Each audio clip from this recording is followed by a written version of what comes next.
I'm 35, and I've lived alone for almost a decade. After my divorce, I bought a modest house in a quiet rural town. Not totally off-grid, but definitely remote enough that people don't just drop by. That's how I like it. Peaceful, predictable, no roommates, no complications. I work remotely doing freelance design work, and my social life consists mostly of occasional video calls with a few close friends and my sister, who lives 2 states over. I don't mind. I've grown used to the solitude, comfortable in it. So, when weird things started happening around the house, I blamed myself first. I'd misplace small items, keys, socks, pens. Totally normal, right? Everyone does that. But then it got stranger. Dishes I don't remember using would appear in the sink. The TV would be on a different channel than I left it. A kitchen chair was slightly pulled out when I was sure I tucked it in. Harmless, weird little things, just enough to make me pause.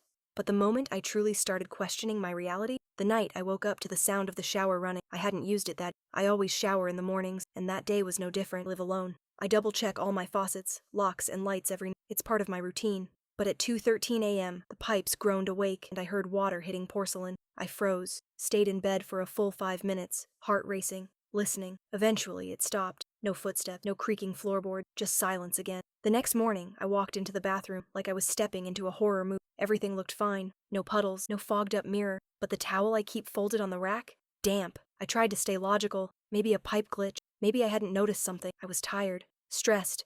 My brain filled in the gaps. But that wasn't the last time. That week, it kept escalating. I'd come home from walks and the front door would feel unlocked, even though my fridge had a dent that wasn't there before. Once, I swore I heard breathing. Just breathing from behind the living room wall. I stood there, not moving, just listening. Nothing. I chalked it up to living alone, being isolated, maybe going a little stir-crazy, until I found the message, scrawled in pencil on the underside of my coffee table, where no one would ever look unless they were underneath it. The letters were shaky, like someone had written it in a rush. I'm still here. I didn't sleep that night. I sat in my armchair, every light in the house blazing, just staring at the underside of the coffee table. I'm still here. That message played on a loop in my head, each word louder than the last. The pencil was faint but fresh. I tried rubbing it with my thumb, hoping it was some smudge or stain, but it didn't budge. Someone had written that, inside my house, under my table, and I hadn't let anyone in. I checked every window, every door, closet. I even opened the crawlspace hatch near the laundry room, even though I hadn't touched it since I moved in. The house looked empty, but it didn't feel that way. By sunrise, I was spiraling. I decided to check something I hadn't looked. The attic. The entrance was in the hallway ceiling, one of those pull-down panels with the old wooden ladder. I never used it. My storage boxes were all in the basement, and I had no reason to go up there. But when I yanked the cord and the ladder dropped down, something was different. There were scratches along the wood. Long, horizontal scratches, not like damage from age. These were fresh, deliberate. Like someone had been climbing up and down repeatedly, clawing it with their boots or fingernails or something worse. The moment I stuck my head up into the attic, I felt it. Warm air, warmer than the rest of the house. It shouldn't have been. There were no vents up there, no insulation either. Just beams, boxes, and dust. Except not just that. There were blankets, rolled up and shoved behind the chimney stack. A few plastic grocery bags filled with snack wrappers and empty water bottles. And this is what made my skin crawl. A journal. Spiral-bound, pages yellowed, the cover torn halfway off. I didn't open it. Not yet. I was too stunned. Someone had been living up there. In my attic. I nearly fell off the ladder. I bolted it shut, dragged a heavy chair underneath the panel, and sat on the floor, trying not to scream. I called the police. I told them I suspected someone had broken into my house and might still be hiding here. When they arrived, they swept the entire place. They didn't find anyone, but they saw what I saw. The makeshift nest in the attic, the food wrappers, the message under my table. They agreed someone had likely been staying there, illegally, secretly. They said it might have been a squatter or someone who'd broken in before I moved in, possibly returning when they realized I lived alone. They took photos, wrote up a report, and left me with a warning. Change your locks. Immediately. I didn't need convincing. I called a locksmith that afternoon, but here's the part I didn't tell them because I wasn't ready to believe it myself. The attic? It locks from the inside. Whoever was up there didn't break in that way. They were already in. I didn't touch the journal that first night. I left it in a plastic bin in the garage, zipped inside a grocery bag like it might be contagious. I barely slept, jumped at every sound, and kept the lights on like I was warding off something I didn't understand, something I didn't want to understand. But by morning, curiosity had its claws in me. I sat at my kitchen table with a fresh set of gloves, a cup of coffee, and a racing heart. The journal was just a regular spiral notebook. Blue cover, torn corner, a sticker on the front that had been scratched off so violently it left a hole in the first page was dated 2 years. Day 1. She's perfect. I stopped right there, slammed it shut, took a few deep breaths, but then I opened it again, because something inside me needed to know. Each entry was dated. Most were short, erratic thoughts. Some barely legible. Some made no sense at all. But what chilled me wasn't what was written. It was what wasn't. Because the journal wasn't about their life. It was about mine. Page after page, the entries detailed things that had happened in my house. Things I barely remembered myself. The day I burned dinner and opened all the windows to air out the smoke. The week I twisted my ankle on the porch and barely left the couch. One entry described the night I cried, watching a sad movie I never told anyone I'd seen. She cries when she thinks no one's watching. I always watch. Some entries were childlike, obsessed with my habits, what I wore, when I showered. She wears the gray hoodie when it's cloudy. I like that one best. It smells like oranges. But others turned darker. She locked the attic today. That's okay. I know other ways. I flipped ahead to a later entry, one written in shaky block letters. She doesn't know I sleep under the floor. I nearly vomited. I ran into the living room, dropped to my knees, and pulled up the rug. The floorboards weren't loose. Nothing seemed strange, but I couldn't shake the feeling. The journal continued for months. Dozens of entries. Every page circling around me like I was a character in someone else's obsession. Then I got to the newest one, dated just 3 days ago. She's getting suspicious. She smells different and she's afraid. I think it's time to come out soon. I snapped the book shut and threw it across the room. I didn't just feel watched anymore. I felt hunted. I didn't go to the police again. They'd already done their sweep, already told me to change the locks. As far as they were concerned, the issue was handled. A squatter. Weird, but not illegal enough to keep digging unless I caught someone in the act. So that's exactly what I planned to do. I spent the entire day prepping the house. First, I moved all my valuables and sensitive documents into my car, just in case I had to run. Then I made sure the house looked exactly how it always did. Same lights, same routines. I even left the coffee mug I usually use in the sink, just like always. But this time, I wasn't staying the night. I parked 2 blocks away and walked back under the cover of darkness. I'd found an old trail cam in my basement when the previous owner tried to get into nature photography. I had no idea if it still worked, but I tested it during the day and set it up in the hallway, disguised behind a fake potted plant. The camera was motion, silent, infrared, perfect. Then I waited. I sat in my car until almost 3 a.m., freezing, palms sweating, my phone in my... And just when I started thinking, I got the notification. Motioned. Hallway. I tapped the video. At first, nothing. Just the dimly lit hallway. But then, a person. They stepped slowly out from I had nailed shut the... Their body twisted sideways like they were used to crawling. Their clothes were all black, baggy. But what made my blood run cold was their... Or rather, the mask. A paper white mask, molded like a featureless human face. No eyes, no mouth. Just smooth, like someone had erased their identity. And on the forehead, drawn in thick black Sharpie. Still here. They moved like belonged there, like this wasn't a break-in, like it was their home, and I was the intruder. I watched as they walked into the kitchen, opened the fridge, poured a glass of water, and stood there drinking. Then they at the camera. They saw it. It was hidden, but somehow... I paused the video and stared at the screen. My hands were trembling so bad I dropped the phone between the seats. I wanted to drive away, far away, but something told me not to. Instead, I waited. An hour passed. Then 2. Then finally, movement again. But this time it wasn't a notification. It was a sound, a whisper carried by the wind, so soft I almost didn't hear it, from the back seat. Just one word. Gotcha. I didn't scream. I couldn't scream. Every nerve in my body froze as soon as I heard that word. Gotcha. Breathe across the back of my neck. My mouth was open, but no sound came out. I was stuck, eyes wide, heart thundering in my throat, trying to decide whether to turn around or just hit the gas and drive blind into the night. But when I finally did turn to look, nothing. No one. The back seat was empty. My car was empty. The doors were still locked. It made no sense. And yet, I know I heard it. I know that voice wasn't imagined. It was real, too real. Low, raspy. Not loud, not threatening, but calm, confident, like it had been waiting to say that for a long time. I tore out of there like my life depended on it. Didn't stop driving until I hit the next town over. I parked at a 24-hour diner, sat in the back corner, and shook for what felt like hours.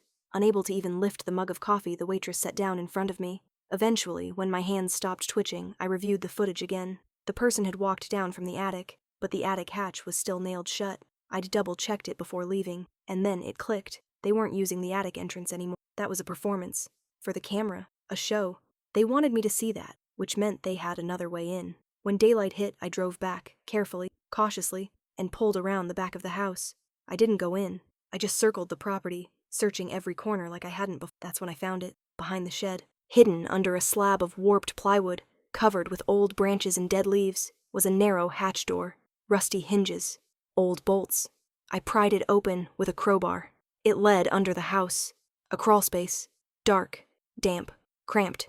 But in the beam of my flashlight, I saw them, footprints, fresh in the dirt. Not just that, there were clothes down there, bedding, food wrappers, even a pocket knife. This was their space, their real hiding spot. The attic, a decoy. I backed away, slammed the hatch shut, and weighted it down with cinder blocks from the garden. I was shaking again, not just from fear, but from something worse. Knowing they'd been crawling beneath my house for God knows how long, knowing they'd watched me sleep from below, knowing the voice in the car hadn't been a hallucination, because tucked into the corner of the hatch door, just barely peeking out from beneath the wood, was another torn page from the journal, and on it, scratched in red ink, "You're finally playing the game." I didn't go back inside the house, not after what I saw in that crawl space. I couldn't bring myself to walk through that front door again, knowing that someone had been living inches beneath me, watching, waiting, writing about me. The journal was bad enough. The attic was terrifying. But the hatch felt personal. So I did something I should have done weeks ago. I went to the man who sold me the house. His name was Marvin, retired contractor, quiet, almost too quiet. When I first bought the place 3 years ago, he seemed nice enough. Old, slow-moving, but kind. Said the house had been in his family since the 70s. I remember him telling me, "This place has good bones." Now all I could think was, how many secrets are in those bones? I showed up unannounced at his house just outside town. His front porch was covered in bird feeders, little wind chimes made from spoons and rusted keys. He looked surprised to see me, nervous even. I told him everything. Not in full detail, just enough to see if his face changed. It did. When I mentioned the journal, he flinched. When I described the crawlspace, his jaw tensed. And when I said someone had been living there, he didn't even pretend to be surprised. He just stared at me and asked, "You found the hatch?" I felt cold.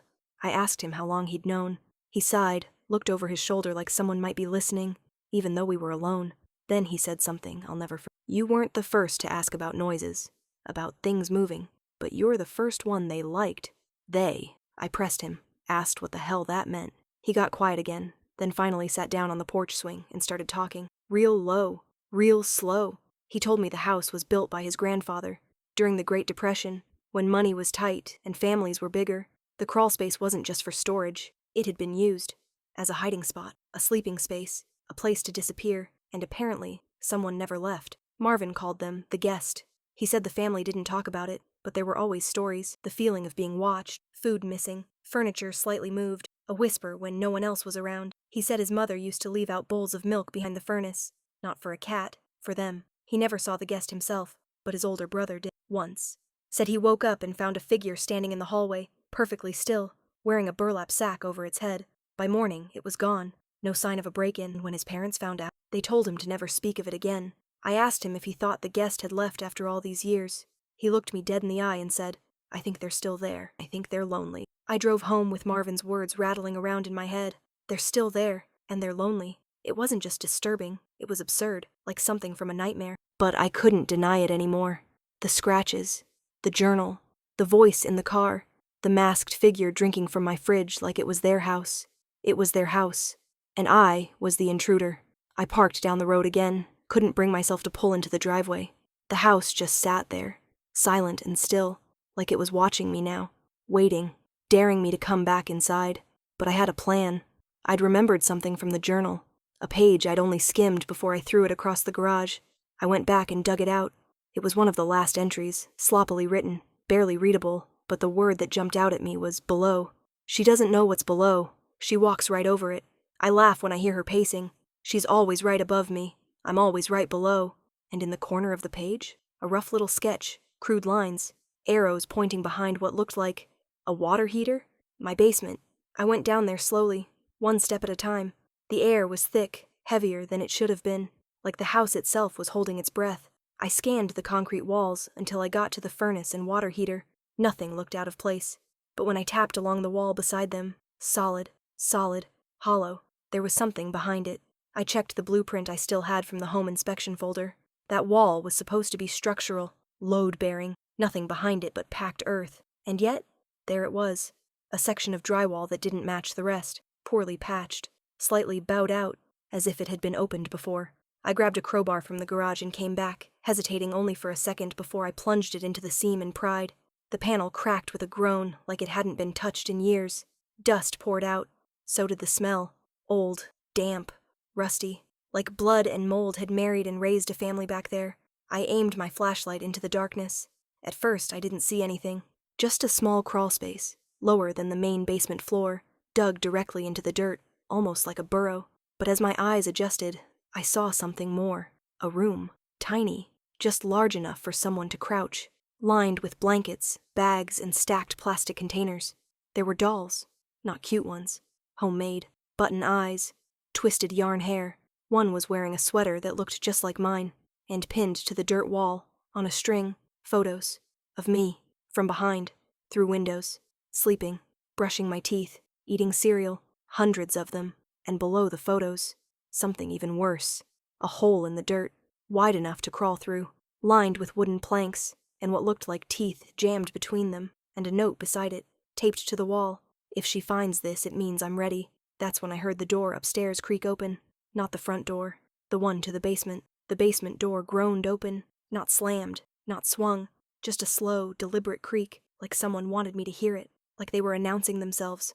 I killed the flashlight, plunged into pitch black. My breathing was sharp, shallow. I tried to control it, but my lungs were panicking on their own.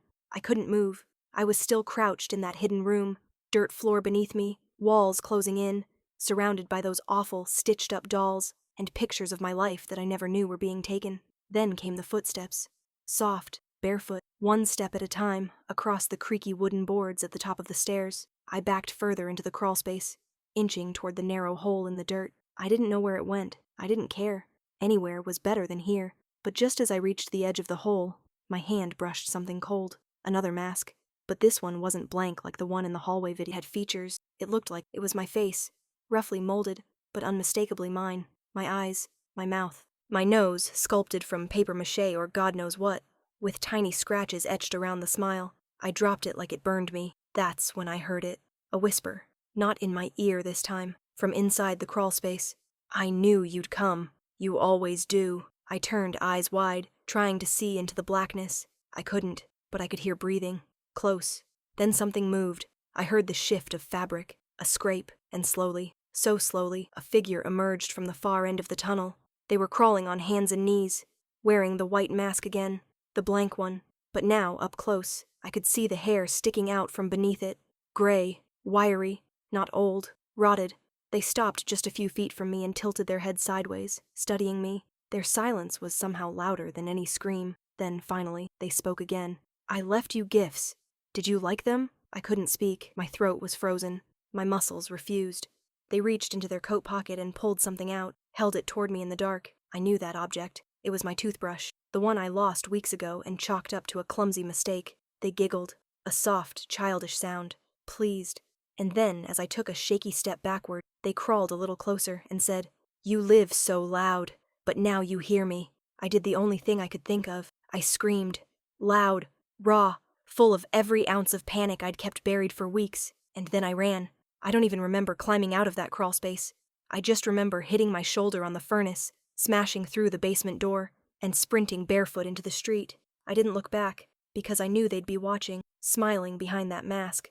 I didn't go back alone. After I ran barefoot into the street like some panicked lunatic, I called the only person I trusted to not treat me like my sister Lena. She didn't ask questions. She drove 4 hours that same night, picked me up from a gas station parking lot, and let me cry into her hoodie the entire ride to her place. No judgment, no doubt in her voice, just quiet fear in her eyes. The next day, she made some calls. A friend of hers from college worked in law enforcement. Off the record, he agreed to come take not a formal search, just someone who knew what to look for. His name was Mason. He brought tools, flashlights, a thermal scanner, and a Glock he didn't exactly flash around but didn't hide either. We returned to the house just after. It was sunny, bright, normal looking, the kind of day that makes you second guess the things that crawl in the dark. But as soon as I stepped inside, I felt it again. That weight, that hum, like the walls themselves were breathing. Mason swept through every room like he'd done this 100 times. Checked the attic, the crawlspace hatch, even the garage. Then he did something I never thought to do. He walked the entire perimeter outside, tapping the walls, checking measurements, comparing space to structure. And when he came back in, he headed straight to my bedroom. More specifically, the wall behind my bed. He tapped it once, then again, then looked at me and said, "There's at least 3 feet of dead space here. There shouldn't have been." According to the blueprint, that wall back when we checked, the closet was shallower, like someone had built a second. Mason didn't wait. He pulled a crowbar from his duffel, pressed his ear to the it's cold, hollow. Then he started ripping it. The drywall peeled back with an awful crunch, exposing insulation and wood beam, except a door. Not full size, not obvious, just a narrow, vertical, hidden entrance. Mason looked, then twisted the latch, and we found the room. And by room, I mean a shrine. To me. Clothes. Mine. Stolen from the laundry. A pair of socks I hadn't seen in months. A scarf from last winter, all carefully folded on a shelf built from crate wood. Photos lined the walls, more of them, even newer than the basement ones.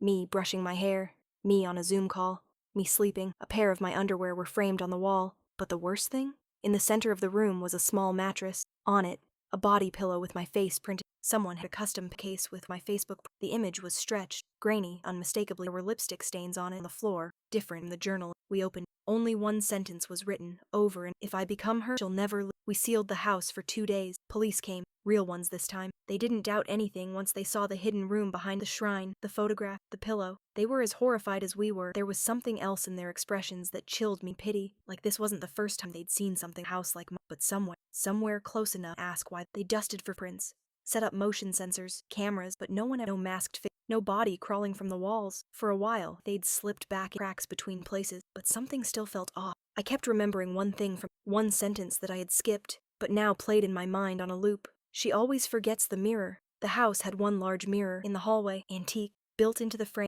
But the last day before we packed everything and left for good, I walked past it, and for the first time in weeks, I looked into it, and I saw it. Not in the reflection. Behind it, there was space, a gap between the wall and the frame. I ripped it off the hinges. Mason helped me tilt it forward, and what we saw behind it was the final thread that unraveled me. Another peephole, about the size of a fist, cut directly into the wall, and behind it, a chair, a wooden chair, worn smooth from use, pressed up against the wall, with a perfect view of my hallway, my bedroom door, my life. Whoever sat in that chair, they didn't live in the attic, or the crawl space, or behind the wall. They lived in the mirror. Not literally, no, but in the way they used it, in the way they hid inside it. They'd been sitting there silent, watching me walk by every single day. I moved out that same week, sold the house for less than it was worth, told the new buyer it had bad insulation. I couldn't bear to tell them the truth, not because I wanted the house, but because I wasn't sure if the guest ever really left. I don't know who they were. I don't know what they were. But sometimes when I'm alone now, months later, in a new city, new apartment, I still hear it. The creak of a floorboard that shouldn't creak, a whisper from the air vent, soft and warm, still here. And every night before bed, I check behind the mirror, because part of me knows they found me once, and they're just waiting to be let back in.